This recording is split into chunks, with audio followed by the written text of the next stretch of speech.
Let's do 10 Swedish words about trees. Oi! My name is not Sven, it is Martin, ja. Yeah, one of the most common things you will see in Sweden are trees. 69% of the landmass is covered by woods, and in this video we're gonna go through some of the most common ones and what they're called in Swedish. Let's go! And the very most common one is gran. En gran, which you can find pretty much anywhere in Sweden except for maybe the very north with the mountain area and the absolute very south of Sweden. And it is very closely followed by tall. En tall, which you can find basically anywhere in Sweden.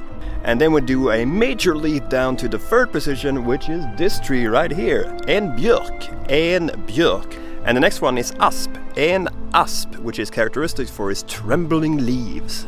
And then we have all, en all, with its hanging yellow flowers, which can be found all throughout Sweden. Then we have ek. En ek, which is something you find mostly in the very southern parts of Sweden. They can become 1,000 years old. And the next one is en contortatall. En contortatall, which was something that was introduced in the 1920s from North America. Then we have bok. En bok, which can be found in the very southern parts of Sweden, and in the autumn the leaves of the bok turns into a copper color. Then we have Sälg, en Sälg, which is a shrub or a small tree that grows all throughout Sweden. It has a weird English name. Then we have Rönn, en Rönn, which can handle the most harsh of climates, and its characteristics for its blooming flowers in the spring and its red berries in the fall.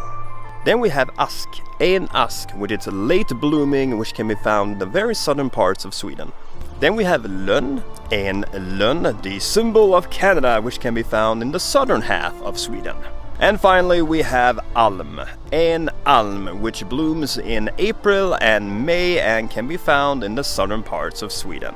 So there you go, a list of trees that are common in the country of Sweden. Which trees are common where you are, and maybe which is your favorite tree? Thank you so much for watching. I will see you the next time you click on one of my videos.